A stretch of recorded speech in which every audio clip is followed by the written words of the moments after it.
Coba bayangin deh, satu wilayah hancur lebur, lalu dipaksa harus bangun lagi dari nol. Nah, itulah yang persis terjadi di Sulawesi Tengah.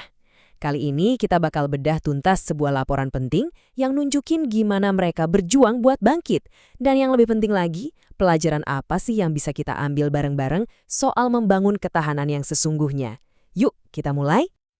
Jadi ceritanya kita mundur ke tahun 2018. 3 bencana dahsyat menghantam Sulawesi Tengah, hampir barengan. Gempa bumi, tsunami, dan likuifaksi. Likuifaksi ini fenomena yang jarang banget terjadi, di mana tanah itu tiba-tiba jadi kayak lumpur cair. Ini tuh bukan sekedar tragedi biasa, ini semacam wake up call yang bikin semua orang mikir, kok kita bisa serentan ini ya? Bencana ini kemudian dikenal dengan nama PADGIMO 2018. PADGIMO itu singkatan dari wilayah-wilayah yang kena dampak paling parah. Palu, Donggala, Sigi, dan Motong. Nah, kejadian ini tuh seolah-olah membuka kotak Pandora ya. Mengungkap semua kerentanan yang selama ini mungkin nggak kelihatan. Tersembunyi bertahun-tahun. Dan dari sinilah semuanya dimulai. Kajian ulang total-totalan tentang seberapa tangguh sebenarnya wilayah ini. Oke, untuk bisa benar-benar paham masalahnya, kita harus lihat lebih dekat, langsung ke jantungnya. Laporan yang kita bahas ini fokus ke 2 area spesifik di Sulawesi Tengah. Sebuah wilayah yang jujur aja indah banget, tapi sekaligus kayak berdiri di persimpangan jalan yang berbahaya. Di satu sisi potensinya luar biasa, di sisi lain risiko bencananya ada terus-menerus. Nah, jadi ada 2 lanskap utama yang jadi sorotan. Yang pertama, itu daerah aliran Sungai Palu atau biasa kita sebut Daas Palu. Ini tuh ibaratnya urat nadi kehidupan di sana, pusat ekonomi dan sosialnya. Terus yang kedua, lanskap pesisir di pantai barat Donggala.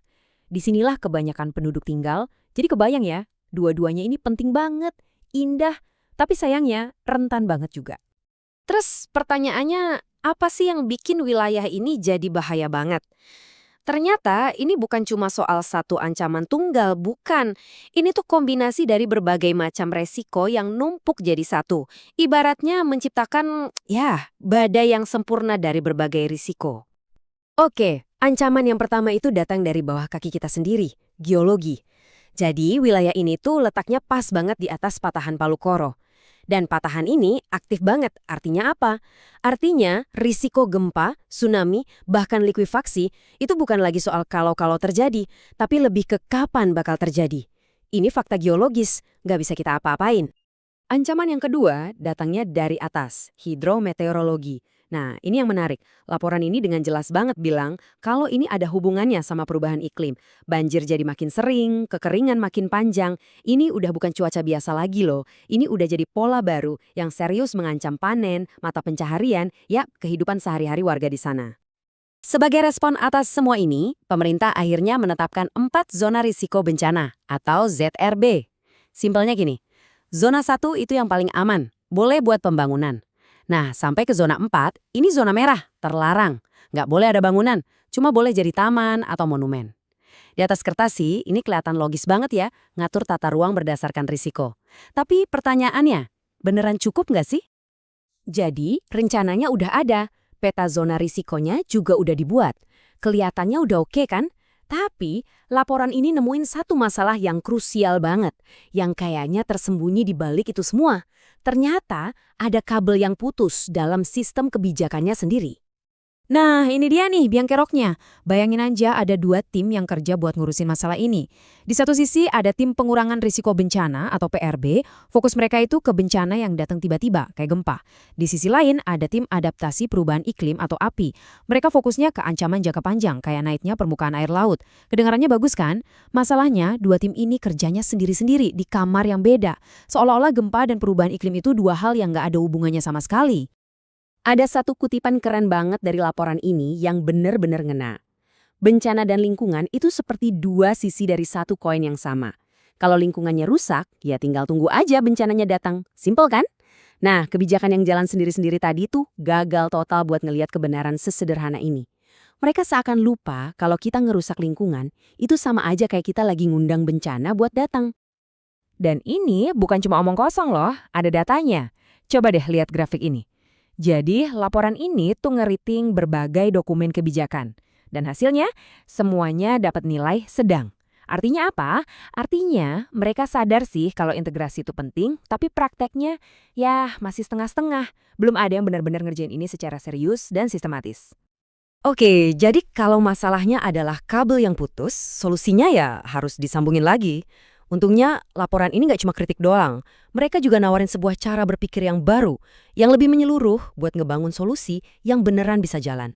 Solusinya, ini disebut pendekatan berbasis lanskap. Intinya gini, udah lupain cara mikir per sektor atau per dinas. Pendekatan ini ngajak kita melihat seluruh wilayah, dari puncak gunung di hulu sampai ke pantai di hilir, sebagai satu kesatuan sistem yang nyambung semua. Gampangnya, apa yang kita lakuin di hutan di atas gunung, itu bakal ngaruh langsung ke banjir di kota yang ada di pesisir. Tujuannya jelas, membangun ketahanan yang utuh, nggak sepotong-sepotong. Nah, biar nggak cuma jadi wacana, laporan ini pakai kerangka kerja dari PBB, tepatnya dari UNDRR, Badan PBB yang ngurusin risiko bencana. Kerangka ini tuh kayak roadmap atau peta jalan yang dibagi jadi 5 dimensi. Mulai dari yang paling atas, level strategis, jadi visi ketahanannya harus masuk ke semua rencana pembangunan, sampai ke yang paling bawah, level operasional, yaitu mastiin programnya beneran jalan di lapangan. Jadi ini kayak panduan komplit dari A sampai Z buat nyatuin semua kerjaan.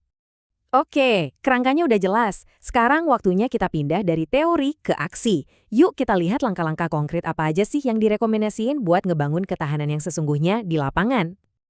Laporan ini ngasih 4 rekomendasi utama. 1. Perkuat orang-orang di sana. Maksudnya, pemerintah daerah dan komunitas lokal harus diberdayakan, karena kan mereka yang paling depan ngadepin masalah. 2. Masukin pendekatan lanskap ke semua rencana. Udah, stop bikin kebijakan yang jalan sendiri-sendiri. 3. Selaraskan kebijakan pusat sama daerah, biar nggak tabrakan. Dan yang terakhir, ini penting banget, bikin sistem data bareng-bareng. Jadi semua orang, dari bupati sampai relawan, lihat data yang sama dan akurat. Dan mungkin ini temuan yang paling bikin kaget sekaligus paling mendesak. Jadi ada 2 peraturan daerah, Perda, yang jadi dasar hukum buat nanganin bencana di Palu dan Donggala. Tahu nggak dibuat tahun berapa? Tahun 2011. Jauh banget sebelum tragedi 2018. Artinya apa?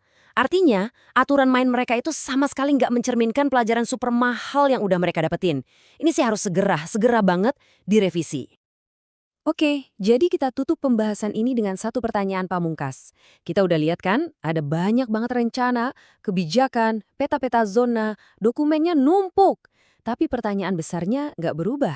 Sebenarnya apa sih yang dibutuhkan buat mengubah semua kertas-kertas ini jadi perlindungan yang beneran nyata buat orang-orang di lapangan? Nah, itulah tantangan yang sesungguhnya.